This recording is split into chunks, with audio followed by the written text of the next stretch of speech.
Assalamualaikum warahmatullahi wabarakatuh. Kembali lagi dengan saya Liana Hildayanti pada mata pelajaran Budaya Melayu Riau. Nah, pada minggu ke-8 ini kita akan memasuki KD baru, yaitu KD 3.3 yang berjudul Adat dalam Upacara Daur Hidup. Nah, adapun materi pokok yang akan kita bahas yaitu pengertian dan adat dalam upacara daur hidup. Nah, pengertian dalam upacara daur hidup ini ialah upacara yang dilaksanakan pada masa-masa tertentu dalam kehidupan seseorang. Pelaksanaan upacara ini selalu berdasarkan adat istiadat yang berlaku di dalam suatu komunitas. Akan tetapi adat istiadat ini berbeda antara komunitas satu dengan komunitas lainnya.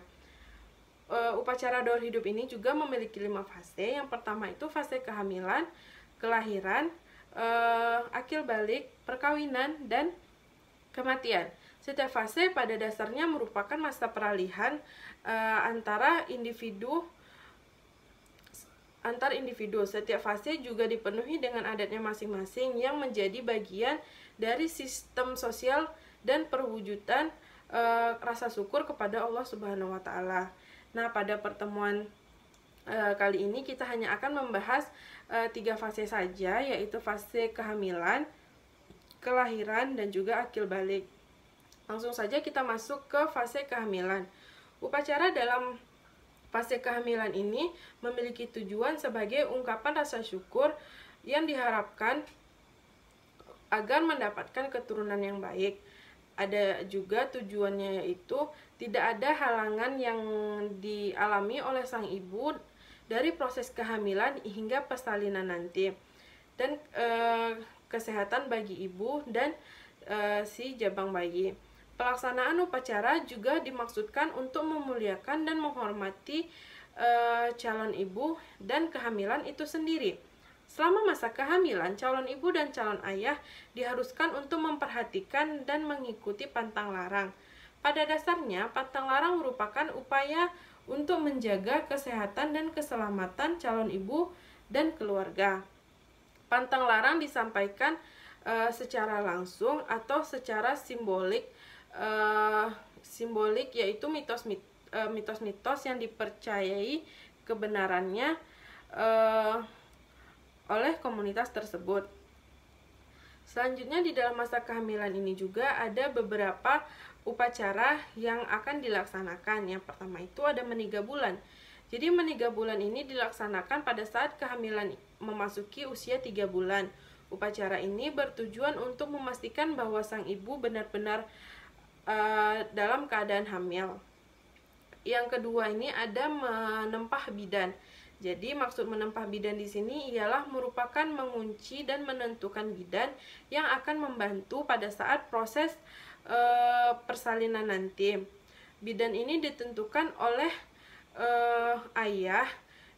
calon ayah dan keluarga si ibu berdasarkan kesepakatan yang mereka ambil bersama.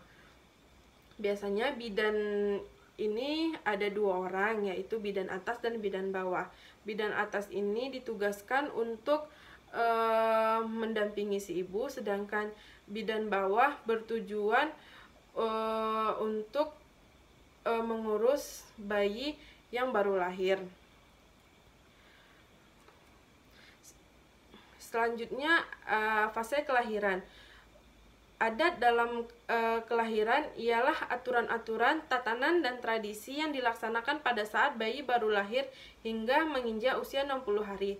Pelaksanaan upacara adat ini bertujuan sebagai syukur atas kelahiran sang bayi dan doa atas kesehatan sang ibu, dan sebagai pemberitahuan kepada anggota keluarga yang lain pada masa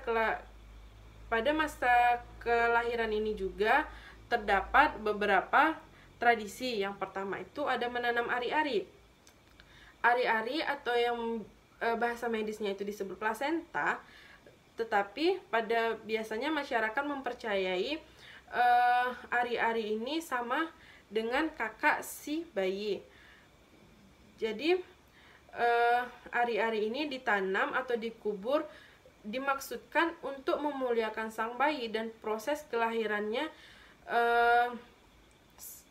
dan proses kelahirannya. Sebelum dikuburkan, ari-ari dibersihkan, kemudian dimasukkan ke dalam periuk tanah disertai dengan asam dan garam, dan dijaga dengan baik. Penguburan ari-ari biasanya dilaksanakan beberapa hari setelah kelahiran. Yang kedua itu ada upacara tanggal pusat. Jadi upacara tanggal pusat dilaksanakan setelah bayi tanggal atau lepas pusat pada 3 hingga 7 hari setelah kelahiran. Upacara biasanya menggunakan anak-anak atau mengundang anak-anak di sekitar rumah sambil makan bersama dan memberi mereka beberapa pemberian. Mengumpulkan anak-anak dimaksudkan sebagai kegembiraan dan harapan agar kelak sang anak disenangi di dalam masyarakat, murah hati dan suka membantu orang lain, dan yang memerlukan pertolongan. Sunat Rasul anak perempuan. Jadi sunat Rasul anak perempuan merupakan sunat ini merupakan syariat agama Islam yang harus dipenuhi sebagai seorang muslim, tidak terkecuali bagi anak perempuan. Sunat anak perempuan dilakukan oleh bidan sebelum anak berusia 40 hari, sedangkan pada anak laki-laki dilaksanakan pada masa kanak-kanak. Pelaksanaan sunat anak perempuan umumnya tidak dirayakan seperti sunat anak laki-laki. Nah, upacara selanjutnya itu ada bertindik. Jadi bertindik hanya dilakukan pada anak perempuan, dilaksanakan setelah 7 hingga 40 hari setelah anak tersebut lahir. Pada usia tersebut, piti-piti atau cuping atau yang kita kenal daun telinga masih lembut dan lebih cepat sembuh. Namun saat ini tradisi bertindik tidak lagi dilaksanakan pada waktu tersebut. Selanjutnya ada upacara adat turun mandi. Pada beberapa wilayah, turun mandi juga dikenal dengan naik buayan atau pijak tanah. Upacara ini dilaksanakan setelah 45 hari masa kehamilan. Turun mandi bertujuan bahwa sang bayi dan ibu telah selesai melalui masa berpantang dan bersiap memasuki kehidupan yang lebih mulia. Di dalam turun mandi, terdapat beberapa rangkaian kegiatan yang meliputi upacara cukur rambut, akikah, pemberian nama bayi, dan timbang utang atau membayar utang kepada bidan. Di beberapa wilayah budaya, upacara ini dilaksanakan secara terpisah. Turun mandi biasanya diiringin dengan berjanji atau marhaban. Nah, saya akan menjelas apa itu cukur rambut. Jadi, cukur rambut merupakan memotong sedikit rambut bayi mengikuti yang dianjurkan oleh Nabi Muhammad SAW. Di dalam Bahasa Melayu, memotong rambut dimaksudkan untuk membuang sial dari rambut yang dibawa dari sejak lahir. Cukur rambut dilaksanakan oleh bidan yang membantu persalinan. Setelah dicukur, bayi dibawa ke hadapan majelis laki-laki dan setiap majelis menepuk sedikit tepung tawar dan menebar beras kunyit, dan setiap majelis juga ikut menggunting sedikit rambut dan meletakkannya ke dalam kelapa yang telah disediakan. Setelah selesai dijalankan oleh pihak laki-laki, maka si bayi ini dibawa ke pihak majelis perempuan dan melakukan kegiatan yang sama.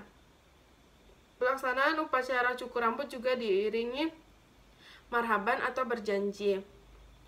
Selanjutnya itu ada upacara adat akikah. Akikah merupakan penyembelihan hewan ternak mengikuti anjuran Nabi Muhammad SAW. Lazimnya dilaksanakan saat bayi berumur 7 hari atau sebelum 40 hari. Ada kalanya dilaksanakan pada waktu lain. Hewan yang disembelih harus memenuhi syarat dengan ketentuan syariat. Misalnya, kambing yang dijadikan akikah harus sudah dewasa atau berusia 2 tahun. Selanjutnya ada timbang hutang.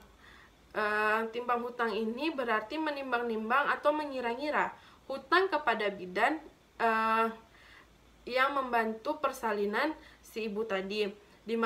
Dimaksudkan untuk melihat berapa biaya yang layak diberikan kepada bidan yang telah membantu proses kelahiran dan merawat si bayi. Kisaran hutang ini tergantung kebiasaan yang dilakukan. Umumnya membayarnya itu berupa ayam seekor, kelapa setali atau 2 buah, beras segantang, dan air putih 3 hasta. Timbang hutang untuk tidak memberatkan pihak yang membayar hutang, sekaligus layak untuk diterima yang memberikan jasa. Beberapa daerah di Riau memberikan timbang hutang meliputi sepiring pulut masak, 10 butir telur ayam kampung, 10 ikat sirih, buah pinang 30 biji, gambir, tembakau, kapur sirih, dan uang yang ditentukan oleh si pembayar hutang. Nah, selanjutnya kita memasuki upacara adat ketiga, yaitu upacara akil balik. Upacara akil balik ini terbagi menjadi 2, ada surat Rasul anak laki-laki dan mengasah gigi. Baiklah, kita akan membahas sunat Rasul bagi anak laki-laki. Perayaan sunat Rasul kerap dilakukan dalam berbagai cara. Namun tujuan utama ialah untuk memenuhi sunnah bagaimana yang diperintahkan Rasul. Selain itu, bersunat juga menyucikan anak yang akan memasuki masa remaja. Nah, yang terakhir, upacara akil balik yang terakhir itu ada mengasah gigi. Mengasah gigi dilakukan oleh anak gadis dan bujang yang memasuki usia balik. Namun, lebih umum dilakukan oleh anak gadis. Upacara ini bertujuan untuk meratakan dan merapikan gigi agar wajah terlihat berseri. Mengasah gigi juga dimaksudkan sebagai pertanda bahwa sang anak kini telah berada pada masa balik dan bersiap masuk masa dewasa. Saat ini mengasah gigi sudah jarang dilaksanakan. Hal ini disebabkan sebagian ulama berpandangan bahwa upacara tersebut dilarang dalam syariat agama. Nah, sekian materi pada pertemuan hari ini. Kita lanjutkan upacara adat selanjutnya pada materi minggu depan. Saya ingatkan kepada Ananda semuanya untuk memahami modul yang telah disediakan di psikologi dan mengerjakan soal-soal yang telah disediakan di psikologi. Saya akhiri dengan Assalamualaikum warahmatullahi wabarakatuh.